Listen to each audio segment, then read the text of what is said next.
consultant and the head of conferences at the Jerusalem Post. And she will be moderating the panel titled Hasbara, Marketing or Public Diplomacy, What Needs to Be Explained? And they will be discussing the UN vote as the case study for what needs to be explained, for these explanations.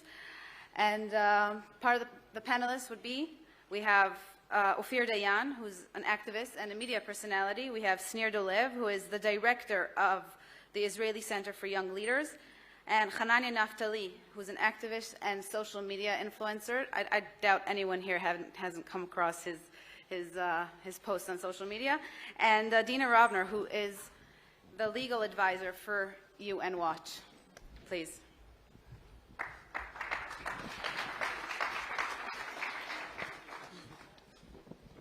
Great. Well, we're very excited for this. I talk fast, so don't worry. We'll catch up on some time. But I want to start because the panel is talking about hasbara, which is a word that is a Hebrew word, and it doesn't have an easy definition. So I just wanted to ask all of our panelists first to give us some insight, one sentence or two, into how we define hasbara. Why don't we start with you, Ophir? First of all, welcome everyone. I'm glad to be here. I would say that hasbara is defined in Israel as explaining or defending Israel's name out there in the world. I might add that I think this name is apologetic and maybe should be reconsidered, but I assume we'll talk about it later. 100%. Hanania. I have to say that to me, hasbara, I would define it in one word, love. Because when I defend and advocate for my country, I do it because I love my country. And our enemies, when they advocate against us, it's because they hate us. So to me, hasbara is love because I advocate out of love, not out of hate. Thank you. Go ahead. Okay, well, first of all, thank you. I'm very happy to be here. Well, you know, the Hebrew definition of hasbara means like to explain, explaining. And for UN Watch, we call it truth-telling. But I would say it's more than that. It's more like, for us, I mean, we like to highlight not only the truth, obviously, but what is missing. You know, which part of the story you're not being told. Where are the omissions? So, for example, you know, people might ask, well, we at UN Watch, we monitor the UN and we talk a lot about the disproportionate focus on Israel, all the resolution against Israel at the UN. So people will ask, well, you know, isn't it legitimate to criticize Israel? And of course we'd say, well, no country is above criticism, but if you're looking at Israel, you have to ask, why are there 15 resolutions on Israel? And for example, this year, there's only 13 on other countries. So 60% of the resolutions are on Israel. Why is it that there's no resolutions on countries like China or Cuba or Turkey or Pakistan? Why is it that the resolutions on Israel don't talk about Hamas violations? They don't talk about Palestinian violations against Palestinians. And so we like to raise these questions so that people can see how distorted the picture really is. So I would say it's more than just explaining and truth, it's truth-telling plus. Excellent. Snare, take it away. So hello, thank you for the invitation. And I would go on a limb here and say there is no such a word as hasbara. And people might ask, wow, you are very...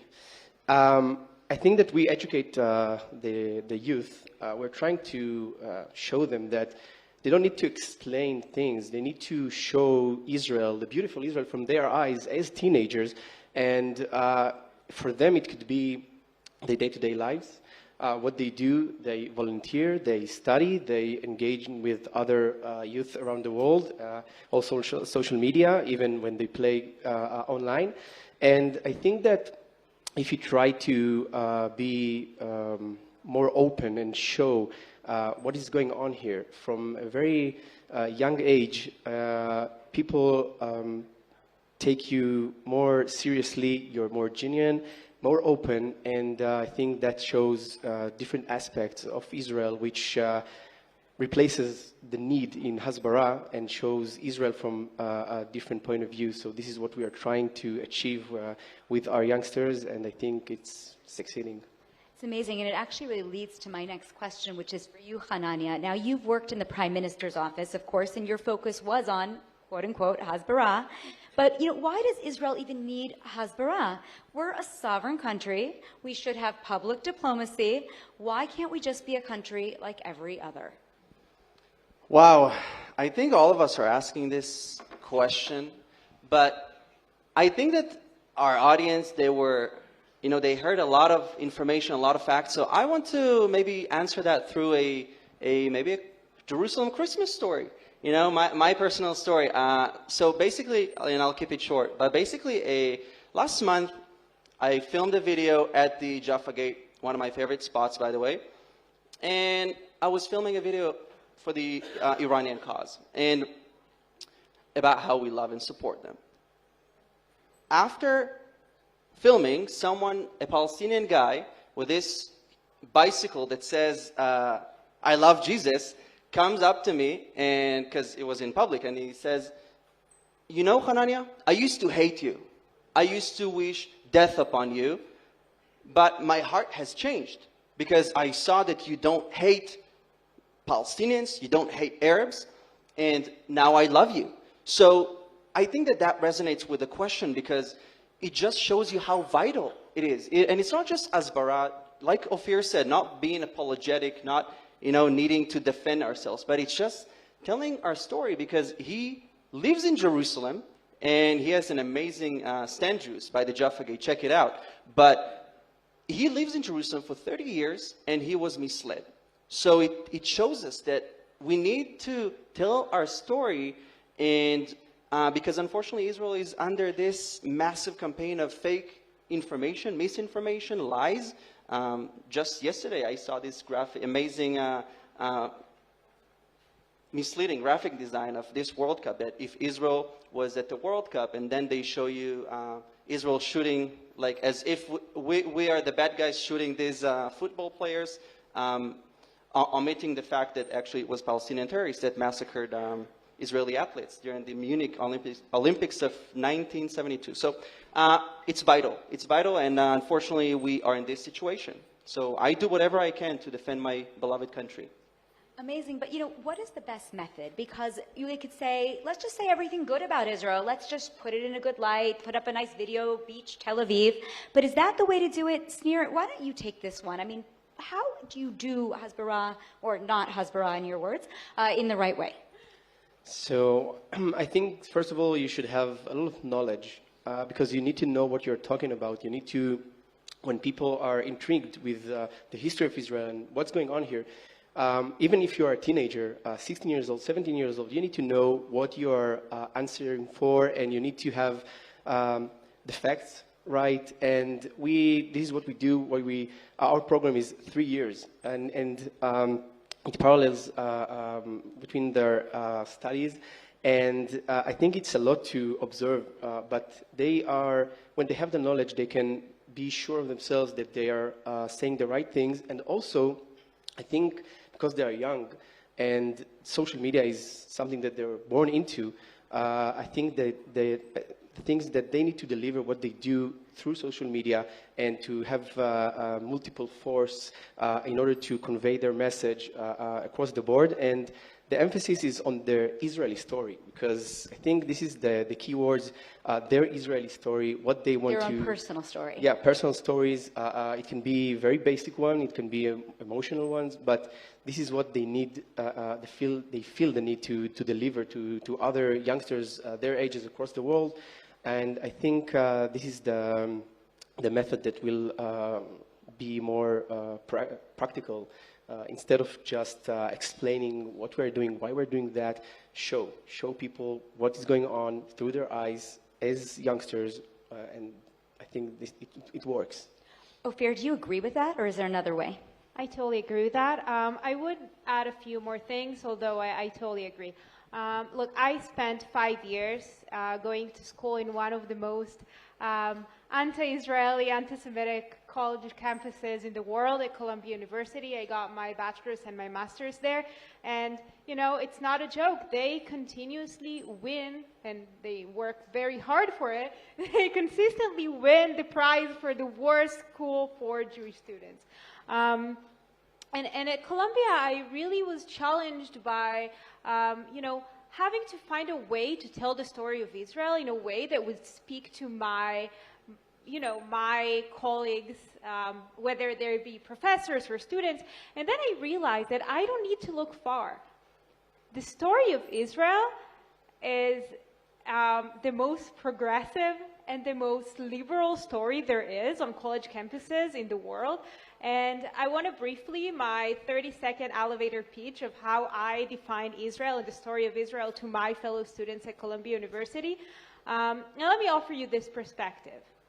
It's a story, and by the way, something I believe wholeheartedly, it's a story of an indigenous nation that lived in its land and was kicked out by colonizers, by European Roman colonizers, and then other colonizers as well. And for 2,000 years, almost 2,000 years, they were enslaved, they were persecuted, they were genocide. At the height of it, they were genocide. And it's the only instance in world history where such a people, not to mention even all the difficulties we have been through, managed to liberate themselves and come back to their homeland to reestablish a sovereign state in their homeland. This is the most progressive, most liberal story there is to tell. The most liberal and progressive story. And that's the story we should be telling. Instead of apologizing, instead of, you know, making excuses, just say the truth. And yes, the truth is not pleasant 100% of the time. And sometimes, you know, and I love my country, you can't suspect that I dislike Israel, but we make mistakes, and it's okay to say, you know what? Maybe this checkpoint was a mistake. And maybe we could have treated this Palestinian in a better way. That's not being weak. That's being honest. And the same way that the United States or the UK or Vietnam does mistakes, Israel does mistakes as well. And we should be able to say that, because that's the only way we're going to be credible. Amazing. So I want to do some case studies here, okay? Based on mistakes that we may or may not have made. Al Jazeera takes the killing of Shireen Abu Akleh to the ICC. What should social media influencers like yourself, Hanania, do in such a situation? First of all, Israel is not perfect. I mean, I'm It was shocked. also news Shocker. to me. I'm That's, still digesting. Because if we follow the UN and the ICC and all these international forums, Israel should be perfect. But I mean, I always ask this question. So, okay, fine, Israel is not perfect. Show me one country that is perfect. You know, maybe Norway, actually. I mean, I visited there twice this year. Yeah. But true. But regarding Al Jazeera and this beautiful topic, I think that what we should do is, first of all, understand that you don't need to have all the information, all the latest technology, the latest MacBook. Just tell the truth. In one of my conversations with the incoming Prime Minister of Israel, actually my first meeting with him I was in this chutzpah situation that I said, you know what, I want to do an interview with the Prime Minister. That was back in 2017. I made it happen. And my first question to him in regards to that was how we can defend Israel against Al Jazeera, against lies, against all this misinformation. And he told me something that was a shocker because it was very simple. He simply said, just tell the truth. We don't need to distort the facts, see how we can do this and that. We just need to tell the story of Israel. And I think that what we can do as influencers and as people with a voice and opinion is to hop on social media. It's the city center of the world where opinions are exchanged and lies are being spread. So by all means, join the conversation. Do what you can. It can be as good as commenting, or as good as sharing a video, as good as talking to a friend. Because a lot of people that I'm talking with who are not Israelis, they tell me that one of the things, they always see stuff against Israel on the feed of their friends. Their friends are sharing. So why aren't we sharing? Let's do that. And there are a lot of facts and misinformation regarding the tragic death of Shireen Abu Akleh, because I think that, first of all, they're trying to portray this as if we Israelis don't care about lives of Palestinians. But I'm here to testify that I'm an Israeli and I love Palestinians. I love my neighbors. I was never taught to hate them. And it's tragic that they're using her death, politicizing her death. No respect to her or her family. That's my opinion. And, I want to turn to you, Dina, with that, too. I mean, last night there was a report that came out from Honest Reporting where they showed that, in fact, one of the key witnesses is a Islamic Jihad activist that they're planning to bring to the court. UN Watch, of course, is also, working behind the scenes on cases like this and that case. What are you doing in the forefront, behind? Yeah. Well, I would say we're not specifically working on the Shireen Abu Akleh case, but just if I'm looking at it in my role as the UN Watch legal advisor, I would say UN Watch is focused on exposing the anti-Israel discrimination in the media, in the world, in the UN, okay? Mainly we're focused on the UN, but we're focused on the disproportionate treatment of Israel. So if I'm looking as the UN Watch legal advisor at the case of Shireen Abu Akleh, for example, then I'm asking, okay, why is an organization like Amnesty International taking up the cause of Shireen Abu Akleh and devoting so much attention and resources to this issue, while at the same time they're ignoring all the women who are being intentionally targeted by the Iranian regime because they're not complying with Iran's modesty laws? Why are they focusing so much on this case and yet giving no attention or very little attention to this other situation? Why is it, for example, that if, according to one statistic I saw, they say 67 journalists were killed so far this year. So why is it that this case of Shireen Abu Akleh is taking up so much media attention? I think the number was like at least 12 journalists killed in Ukraine, and that was just one statistic. I'm 13 sure there are many just others. from Al Jazeera alone. So there you have it. And so why is it that they're just focusing so much on this case of Shireen Abu Akleh? And why is it that you have, whether it's NGOs or the media or UN officials, are so quick to judge and assume that Israel did something wrong in this case? Why is it that Israel is never given the benefit of the doubt? Okay, so that's kind of how UN Watch would look at it. And I'm not trying to minimize, like Hanania said, it's a tragic death, of course, when any person is killed. But at the same time, you have to understand she was a journalist in a conflict zone. She had placed herself in a dangerous situation. And unfortunately, these things happen. So it's not necessarily, I'm not looking to try to prove or disprove what actually happened. I'm just looking at the bigger picture on what's happening in the world and why is there so much focus on Israel. Thank you for that. Now, these are all such good ideas, and there's all kinds of things we can float around, make a video, maybe tweet a little bit more. Why aren't you on Instagram? Maybe is there, some formula, some secret sauce, Hanania, for how to use the social networks effectively to help Israel? I'm not gonna, there is, but I'm not gonna reveal it because then everybody is gonna come on, do nobody will know. Well, just between us. Well, okay, so just between us, I think that people need to hear personal stories. I think that the best way to defend Israel, in a way, is to tell stories because people can find facts. There's tons of facts out there, but no one can copy your story. It's yours. When you use your emotions to tell what are you going through, and you don't have to be Israeli or to be here to have to run to bomb shelters. We've all done this, those of us that are in Israel or working in Israel. But for those of you that are abroad, I think that what you can do, you are ambassadors of Israel. And being an ambassador of Israel is being an ambassador of truth and facts. It's not just for Israel. Because whenever I meet with leaders, governors, and people abroad, it's very important to me to stress the fact that now they're going after Israel. But they're not going to stop there. they see Israel as an obstacle. You know, the UN says we're the obstacle to peace. The Palestinian Authority says that.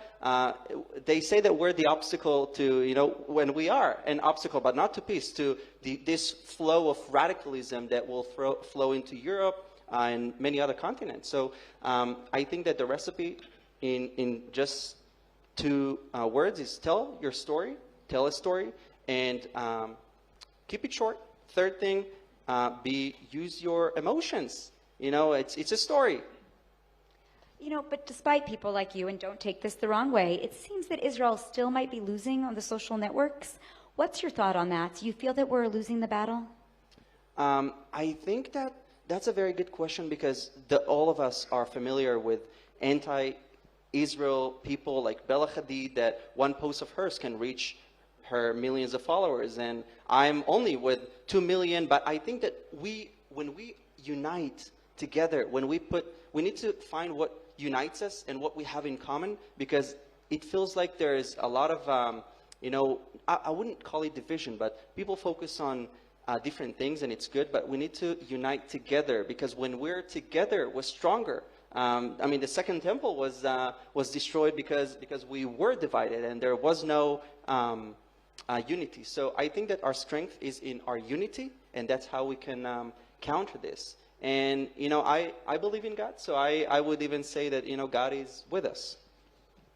Amazing. Snir, did you want to add something? Yeah, I agree with what Hannah said, and I think that also we need to be more creative in many ways, because we need to deliver our message in a way that people will absorb it better and understand what's going on here. So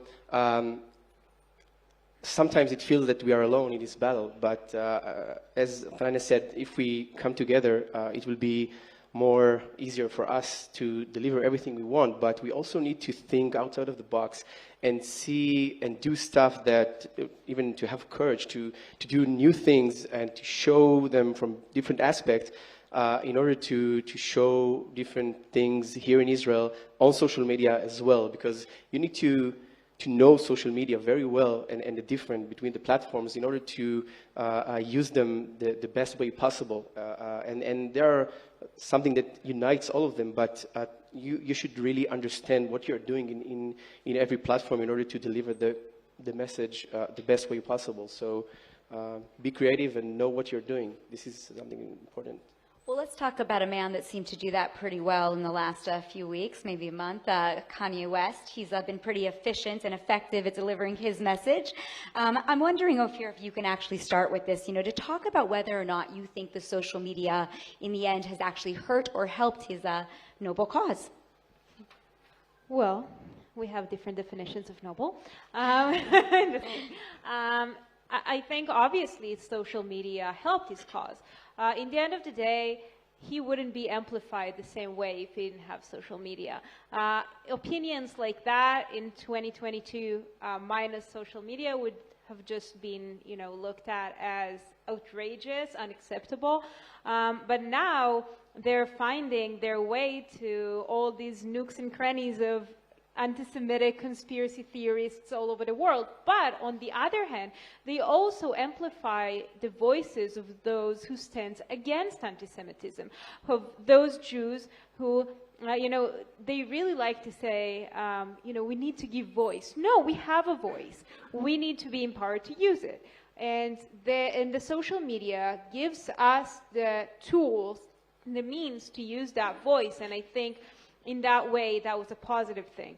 I would also add that I think that since what he said was so outrageous and so anti-Semitic and blatant in a way that nobody can deny it's anti-Semitic, it kind of shone a light on that issue of anti-Semitism. I don't know if you're aware, but I, as I said, studied 5 years in New York. The Jewish community of New York is the most targeted community in the city of New York, okay? More than 50%, if I'm not wrong, of physical attacks on minorities in New York are directed against the Jewish population. And although I despise or whatever he calls himself those days, it shone a light on that issue, and people are starting to realize that we can't just brush it aside. We can't ignore it. It's a real issue. And someone like Kanye West, who is maybe the epitome of the American dream, of someone who came from nothing and became everything, and even he is speaking in such a manner, maybe their education system or the way they talk about these issues need rethinking. 100%. So, Ophir, I want to stick with you for just a minute. You mentioned a couple times how you learned at Columbia University, and you became pretty well known, actually. I paid a lot of tuition to mention that for so long. But, you actually became very well known starting in 2018 when you called out the university for saying that they were not protecting you.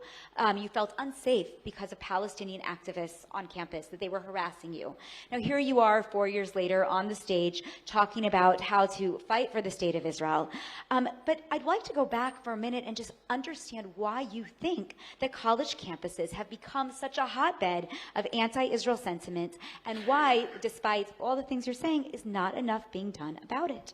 Okay, so I think it's a really, really, really good and very important question, because unlike, and don't get me wrong, the image of Israel is very important, but this is the lives of students we're talking about. These people are getting physically hurt. Luckily, not me, because people at Columbia are nerds, but my friends in Canada and in other places that are more aggressive are getting physically injured. So that's really important for me to stress. I think, first of all, I'm going to start with a word that you mentioned during your question, Palestinian activists. Most of the people on college campuses who spew anti-Israel, anti-Semitic opinions are not Palestinian. They are not Arabs. They are not Palestinians. What they are, and I'm really, really sorry to say that, they are Americans and other foreign students who want to feel good about themselves, and they pick and choose what cause they think is the most popular right now, and unluckily for us, it's Israel.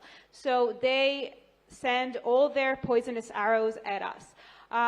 The reason I think that college campuses became so unsafe for Jewish students and for pro-Israel students, by the way, really not just Jewish students. I led an organization called Students Supporting Israel. 30% of my membership were not Jewish, and this is something I took a lot of pride in, because as I said earlier, if we manage to liberate themselves, we owe it to other people to serve as inspiration, and if it's a just cause, like Hananya said, they can all and should all join us in advocating for it.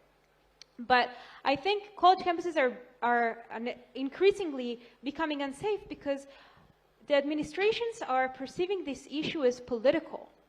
They are not looking at it as the safety of their students. They're looking about it, they just go about it as approaching a political issue, and they don't want to approach a political issue. The same way they don't want to face the fact that the Columbia Library is called after a slave owner. They don't want to handle the issue of Israel.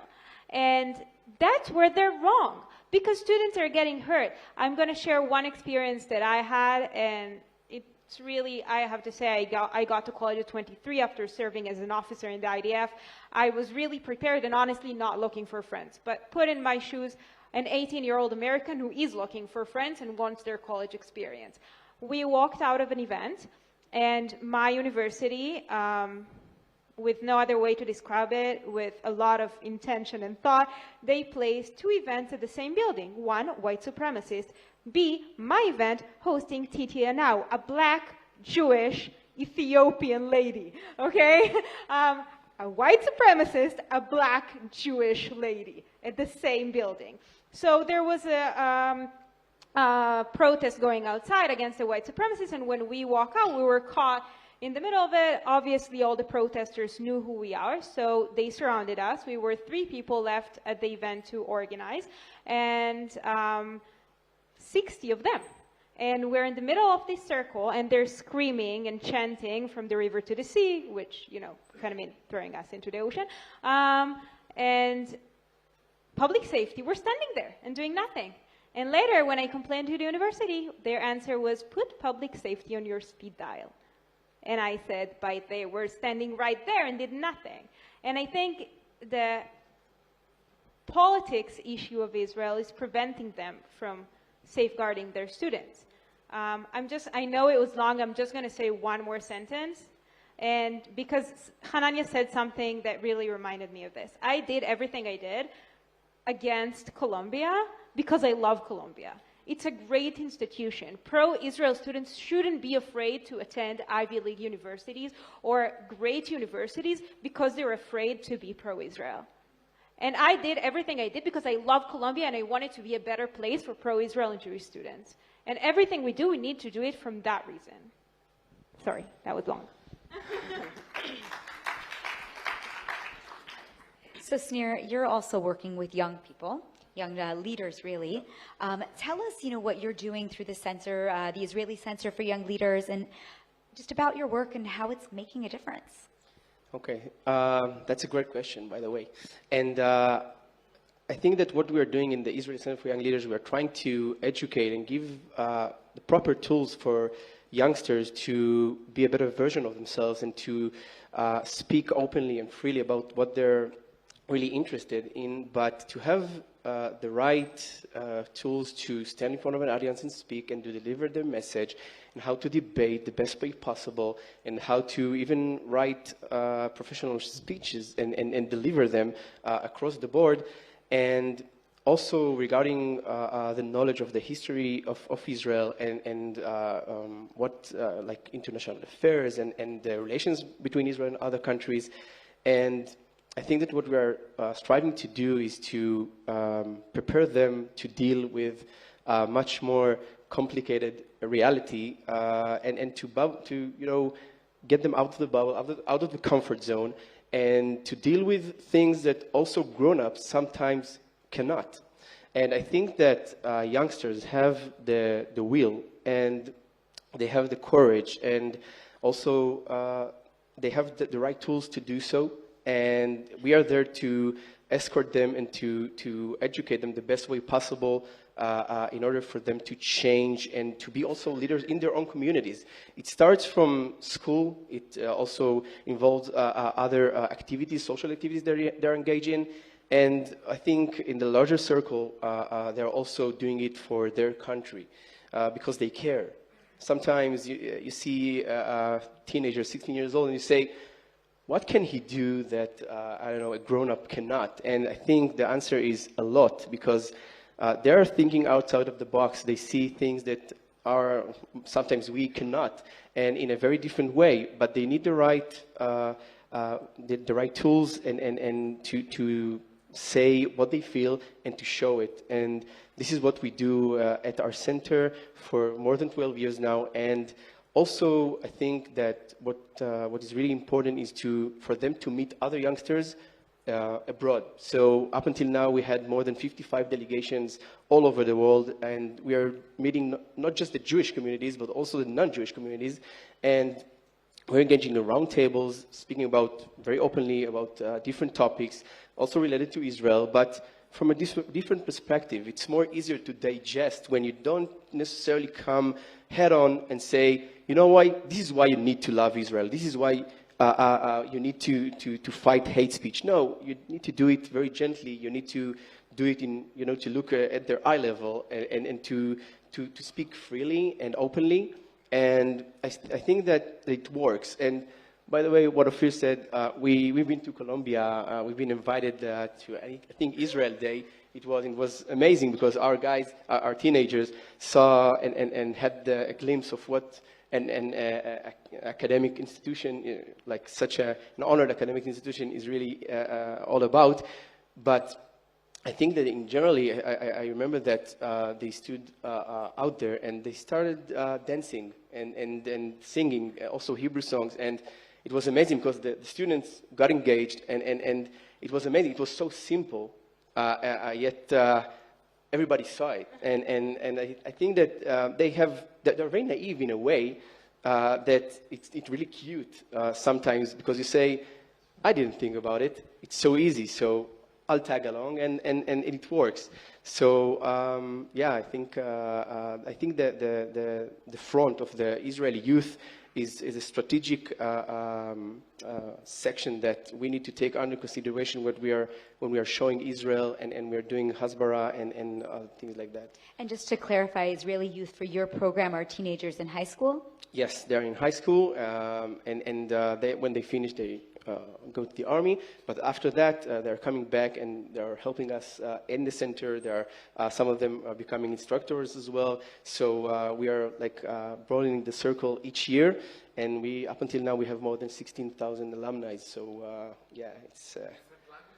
Yeah, in different languages, of course, and everybody, seriously, everybody talks a very high level of English and other languages because they need to deliver the message across. So, yeah, thank you, Nitzan, for the remark. Important points over there. You know, we could have a whole session just talking about all of the places and the challenges that we face in pretty much almost every university in social media networks. But there's one place that I think is consistent, and that is the United Nations. And we do have the privilege of having Dina here with us. You know, it's very interesting if you just look in the recent time. We have the acknowledgement of Nakba Day. We have the affirmation that the Israeli occupation is unlawful under international law. I mean, but we have great organizations, lobbying, working. We have fact-telling, people telling their stories, but we can't crack the code. Why not? Well, first of all, that's, you know, an excellent question. I can't tell you that I have the exact answer, but let me just give you a little bit of background about what's happening. As we speak, the United Nations General Assembly is in the middle of its 77th session. They're voting on resolutions right now. December is when they have their main voting session. And like I said earlier, they're set to adopt this year 15 resolutions on Israel, 13 on the rest of the world, which is actually a higher number than in the past. And the reason that is because they have at least 5 resolutions condemning Russia for its war on Ukraine. But for example, like I said, there's no resolutions on China, Cuba, Saudi Arabia. There's, you know, 1 resolution on Syria, 1 on North Korea, 1 on Iran. And I think, you know, that's really a very good question that we would all love to know the answer to. And a big part of it, I would say, is, unfortunately, is the automatic anti-Israel majority at the UN. Now, the resolutions on Israel, they come from the Palestinians. They're supported by the Arab and Islamic states.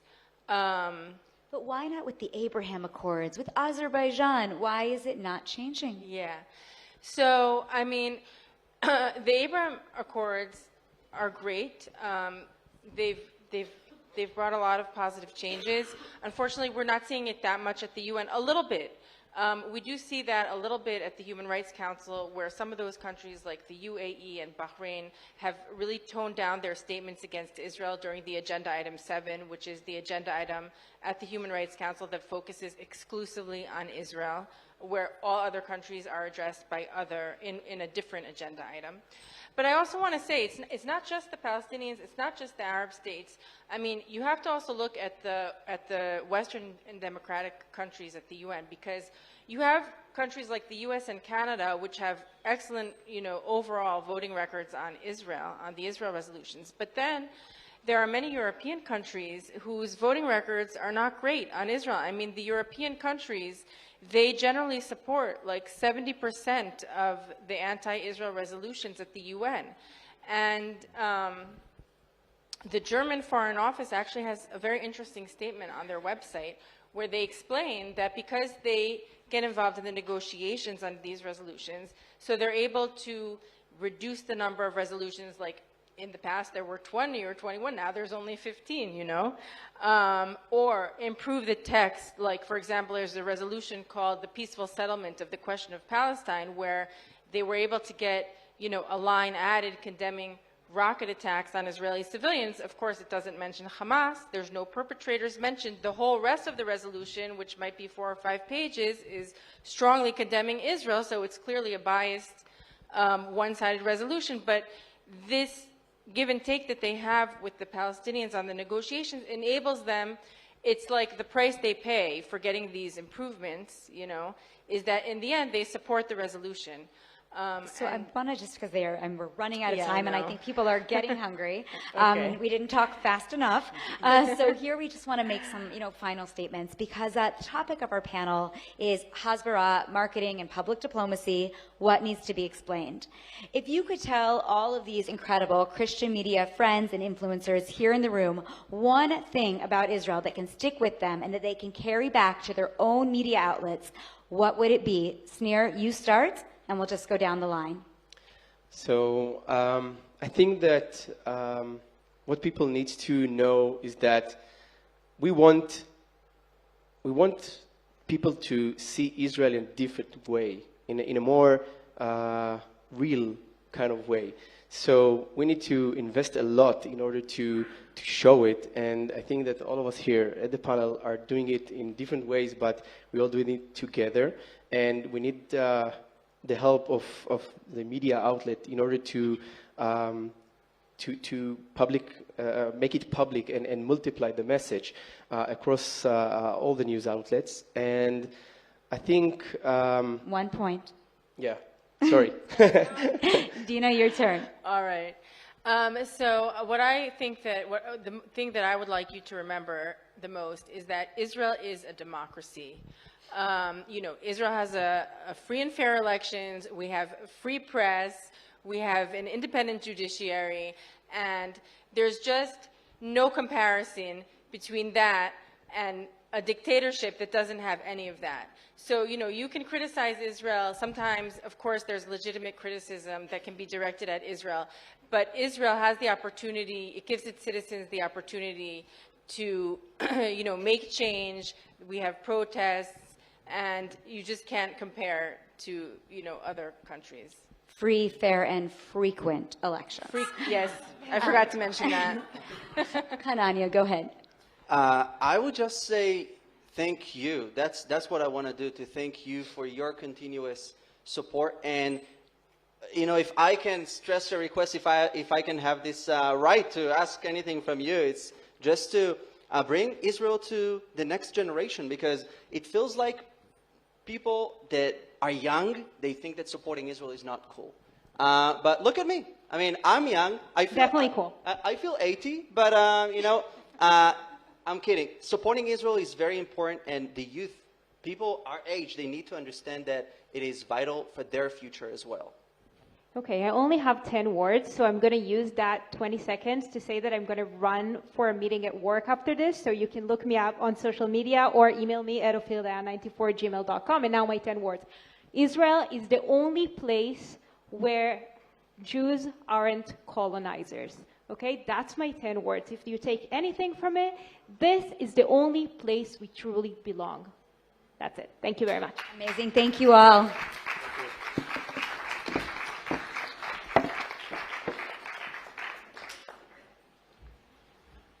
Thank you. Thank you all. Right before lunch, we have a short security briefing towards tomorrow, which will be heading down south by Lieutenant Colonel Richard. Sorry, I just forgot your last name. Richard Hecht, the IDF spokesperson for the foreign media.